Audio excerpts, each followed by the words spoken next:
I will find a way back to you. I promise. Some promises are hard to keep from across an ocean.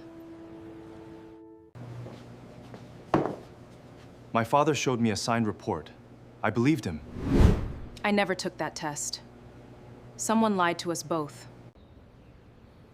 I should have believed you 3 years ago. I never sold it, not even when I had nothing. 3 minutes before Julian Kang promised forever to another woman, a 3-year-old girl walked into the ballroom of the Aurelia Hotel, holding a white envelope in both hands. She didn't cry. She didn't run. She walked straight down the aisle in her small yellow dress, past 400 stunned guests, past a string quartet that slowly stopped playing note by note, until she stood in front of the man at the altar. Julian Kang, chairman of Kang Global Holdings, one of the most powerful men in Asia, looked down into a pair of eyes that were unmistakably his own.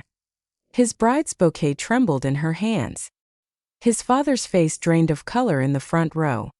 400 of the wealthiest people in the city leaned forward in their seats, phones already rising, and before a single word was spoken, his entire wedding began to fall apart. Before we rewind 3 years to the summer this all began, hit that subscribe button so you don't miss a second of what happens next, and tell me in the comments what city you're watching from tonight. 3 years earlier, Julian had come to New York for 6 weeks to open Kang Global's first American office. He was supposed to sign contracts and fly home. He was not supposed to fall in love. But on a rainy Tuesday night, he walked into a small Brooklyn bakery called Sugar and Grace to escape the storm, and he met Monique Reeves. Monique was 26 then, a pastry chef with flour on her sleeves and a laugh that filled the whole shop. She had no idea who he was. She only knew he ordered black coffee and stayed until closing, night after night, just to talk to her. For 6 weeks, Julian Kang was not a chairman. He was just a man who loved watching a woman decorate wedding cakes meant for other people's happy endings. They walked along the Brooklyn Bridge at midnight so often that the vendors there started calling them the coffee couple. One night, under that same bridge, he gave her a silver watch engraved with 2 words, "Always us." He told her it was a promise, not a gift, and promises, he said, were the one thing his family still kept. Then his father called. Chairman Kang Dae-sung ordered Julian home to Seoul immediately. A merger with the powerful Yoon family was on the table, and it came with one condition. Julian would marry Vivian Yoon, or the deal would collapse. Julian flew home the next morning, promising Monique he would find a way back. He never got the chance to keep that promise. Weeks later, Monique discovered she was pregnant.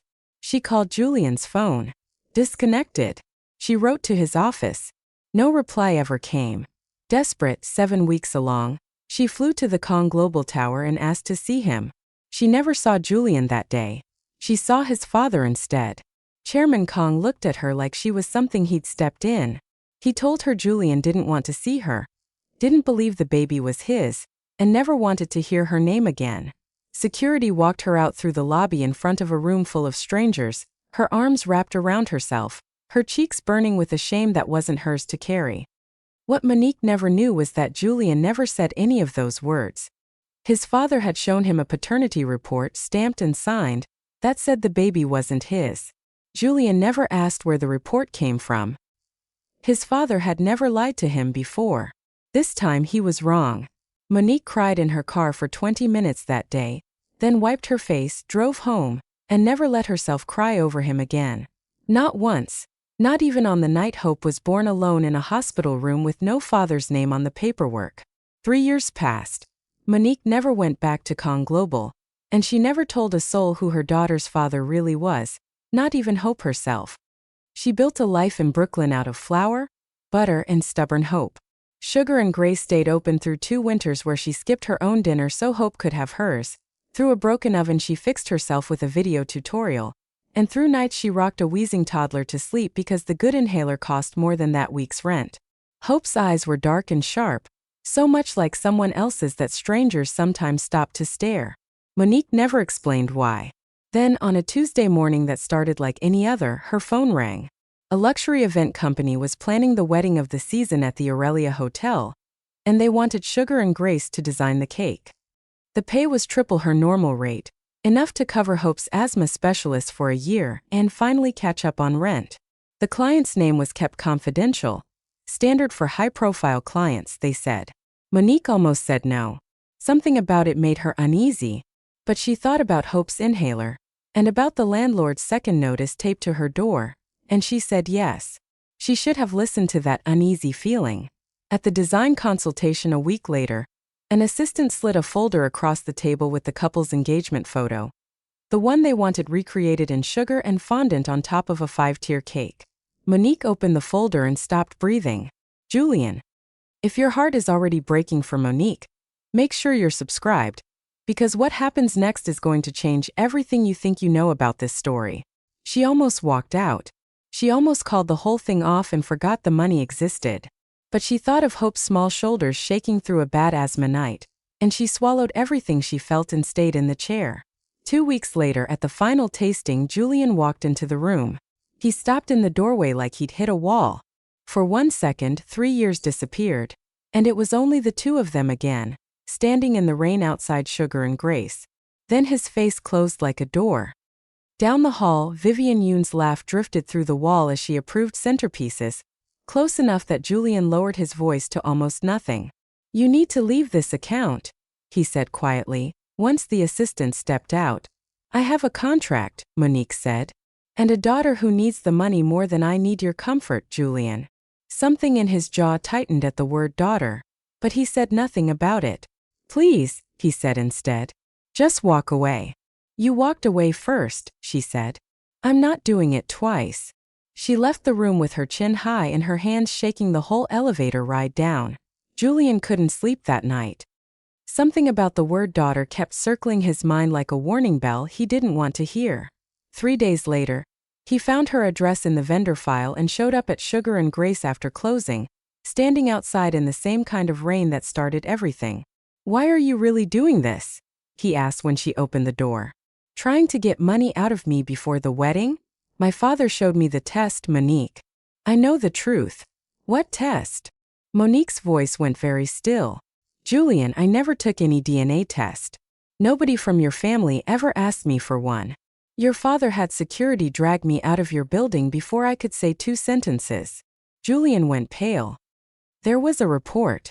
Signed. My father showed it to me himself." "Then your father lied to both of us," Monique said. "Because I have never lied to you in my life." For the first time in 3 years, Julian let himself really look at her.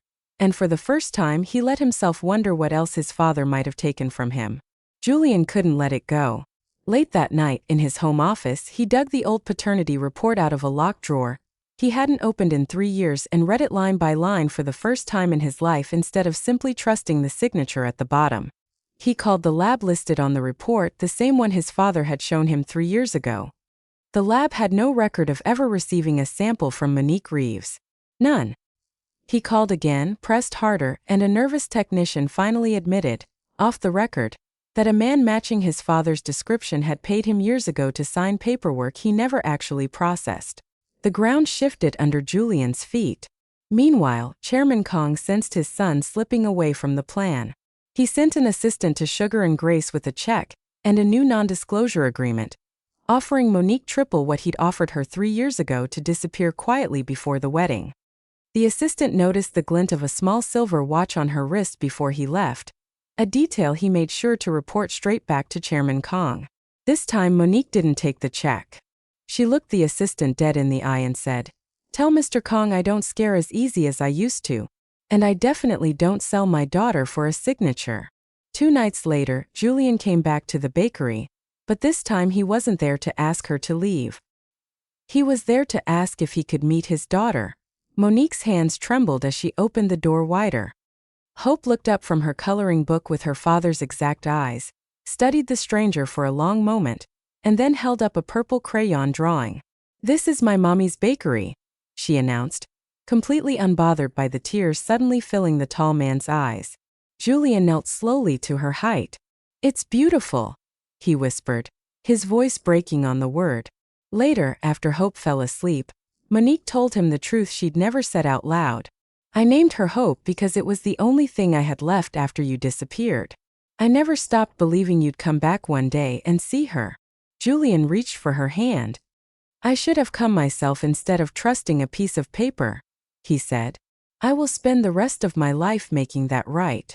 Julian's grandmother, Grandmother Kang, had watched her son grow colder and more controlling for 30 years, and she had never once believed the story about Monique. She remembered the one afternoon she'd met the young American baker herself, years ago, and remembered thinking that no woman who looked at her grandson like that could ever be capable of the lie her son described. Quietly, without her son's knowledge, she had kept a photograph Monique once mailed to the family years ago, the only proof that survived his purge of the evidence. When she learned Julian was finally asking questions, she acted.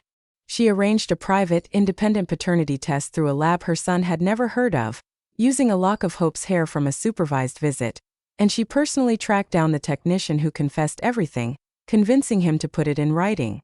She even traced the silver watch's custom engraving order to the exact week Hope was conceived, closing the last possible doubt. Chairman Kang discovered his mother's involvement 2 days before the wedding.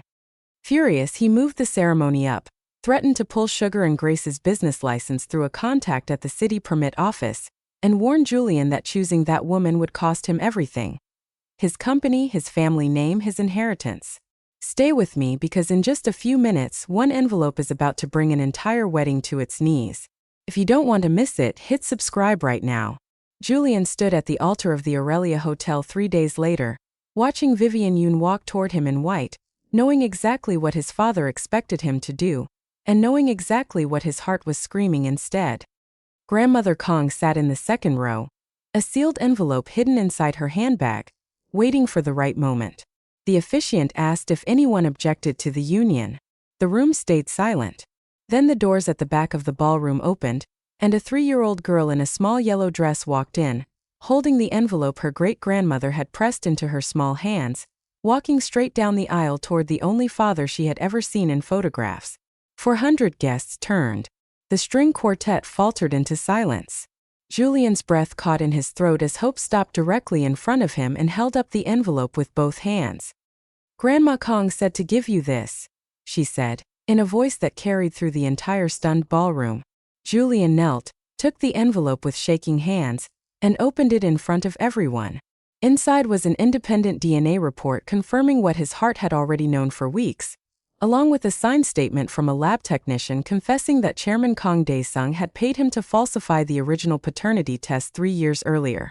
Julian looked up, past his stunned bride, past his furious father, searching the back of the room until he found Monique standing quietly by the doors, chin high, refusing to hide even now. "It's true," Julian said, loud enough for every guest to hear. "She's my daughter. She has always been my daughter."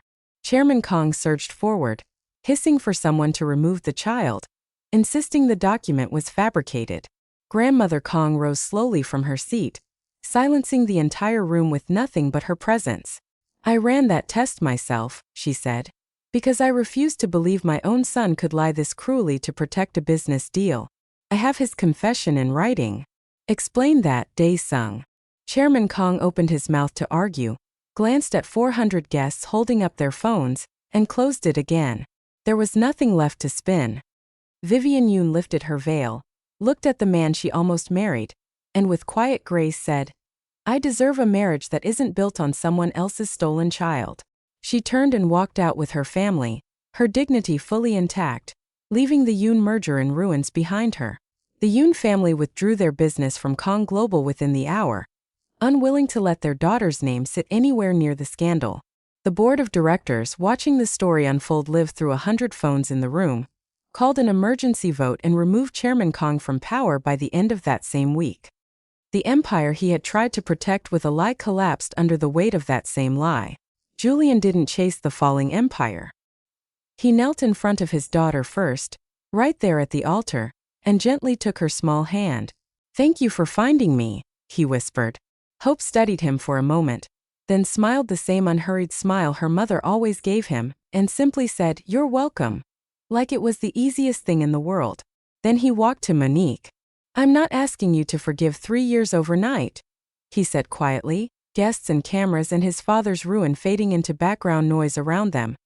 "I'm asking for the chance to earn it one day at a time for as long as it takes." Monique reached into her coat pocket and pulled out a small silver watch, the same one he had given her 3 summers ago, still engraved with 2 words she had never let herself erase. Always us. I never sold it, she said softly. Not even on the nights I had nothing else to sell. Julian closed his hand gently around hers and the watch together, unable to speak for a moment, 3 years of silence finally breaking all at once behind his eyes.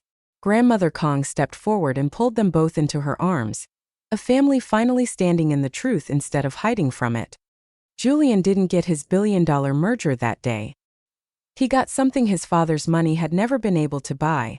A daughter who ran the same fearless walk as her mother, and a woman who had never once stopped believing the truth would find its way home.